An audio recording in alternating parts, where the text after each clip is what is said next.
A couple of days ago I went and bought this.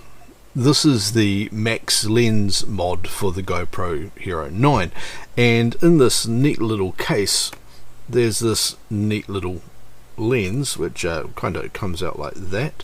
It's all this rubberized stuff, and this thing here goes onto this thing here and makes it do some really awesome stuff and some really weird stuff. But there's a bit of a problem that a lot of people are having, and you probably will too if you get one of these, and that's actually getting this thing onto this thing.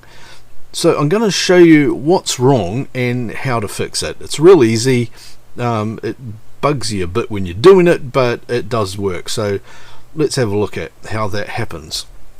Okay, the first thing you need to do is take the old lens off. Now this can be a bit tricky because it feels like it's too tight, and it is quite tight. It has got quite a seal on it. There are two little clips just in here and in that side there, which hold that in place. All you need to do is turn that and it will pop out fairly easily. It needs a little bit of initial force, but just make sure you're turning it directly and not pushing down, and then that will turn 90 degrees and then just lift straight off with a bit of a pop. It does create a nice seal. That's what all of this in here is for. It creates a fairly good seal around the inside, and as you can see by the color, that's a slight UV ND filter kind of thing on there. So that's easily done, and we can put that aside. And now here's where it gets interesting. Now this mod here, as you can see, has got little wings in the side of it and slots in the side of it, and these wings fit into it. Now these wings have been sort of coated, chrome coated and stuff like that, and you've got this metal skirt around the inside of there. That means you're going to get a really good seal on it, and that's actually a big part of the problem, is that really tight seal to keep this relatively waterproof, and it is waterproof, though using this underwater is a bit weird because of the distortion. It does feel like it's going to break when you're putting it on. It's a little disconcerting. So here's how to do it anyway, and I'll show you what happens. If you put that on, that's fine. It sits a little bit above it. You can see there's a bit of a gap in here. It sits a little bit above it, and you just need to push that on a little, put it in, and then turn that clockwise, and it should turn 90 degrees clockwise. But what happens is it gets to about here, about 80% of the way around, and it gets stuck and you just can't move it.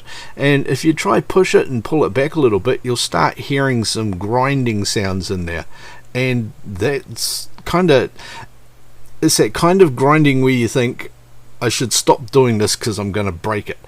And it's because, sorry, I'll just get that off again, and it's because of the really tight fit between this metal lip in here and these wings. And you actually, it does go on, and you don't need to worry too much about it. You can't really break this, but you put that on, you turn it around, and you'll feel it grinding a bit. Now I've gone and looked at a few things and to see what different people say about it. Now one of the things that people suggest is that you put a little bit of machine oil in there. Some of them actually say olive oil or something like that, but get machine oil because it doesn't have any flavors or sugars or sweeteners or anything like that in there that can actually cause corrosion or damage. Sewing machine oil or machine oil that you might get for a drop drill or something like that, and you can put that in there, and that will make it move a bit smoother, but it might not make it that easy to get it past here, especially if you've got one of these that has that grinding feel when you sort of get to this point. What I suggest you do is get yourself a tin of this stuff, and it's just some spray duster. All it is compressed air, and you lift that off, and when you've ground it a wee bit into here, just grab the spray duster and come around the edges and blow it there and blow around it, and that will get rid of all of the debris around that. And then get into here as well and spray that through a bit, and that will just blow out any of the little fine bits of metal that have come off from that scraping action, because what it is just that thin piece of metal in here and in here grinding together, and a little bit of that chrome coating comes off each time.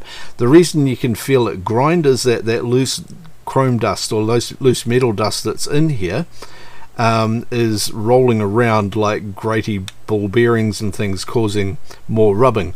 And if you take that off and then come in and push that back on again, you'll find that you're going to get that grinding again, but it will go a little bit further. So move it a few more times, just like this, and the more you do it, the tighter it's going to feel as you get to that really tight point. And come back out and then just spray it out again. If you don't have any of the canned air available or you can't get it easily, you can get a brush. I usually go for something like this, which is a soft sable. Now when you're using this, get in around the edges and underneath here, and hold that upside down so that your bits and pieces can fall out, so all of the grinding stuff can fall out underneath it. Do the same on the other side as well. So in here, and reason for holding it upside down when you're doing it is to make sure that any of the metal dust or anything that's in here falls out and doesn't land on the lens. What I don't want you to do is grab a lens cloth or something like that and rub it on the glass, because those fine metal shavings on the glass, that's a bad thing to do. And it's also a reason not to use the oil anywhere near the glass itself, is that can get onto the lens and pick up fine dust and things like that, and actually cause abrasion on the lens as well. So once you've done that a couple of times, you'll find that you'll be able to push this in, turn it around, and eventually it's going to need just a little bit of more effort and it will clip into place. So once that grinding stops, you'll be able to just twist with a little bit of strength, because it does fit into a fairly tight seal, and it will get into there quite happily. So there you go. Don't forget as well, if you've got some isopropyl alcohol or lens cleaning fluid, which is the same thing, you can use a little bit of that to clear off any finger marks or oils or anything that you might get onto either side of this or inside. Do have a good look at it, make sure you haven't left any marks, because the last thing you want is a great big blur on the corner, like I did in one of my recent video for the unboxing of this thing. I accidentally left a little mark on there and I couldn't clean it because I was out in the field. But that's all you need to do, is give that a bit more of a twist, make sure it's cleaned off, and there you go, you're ready to go get some awesome footage.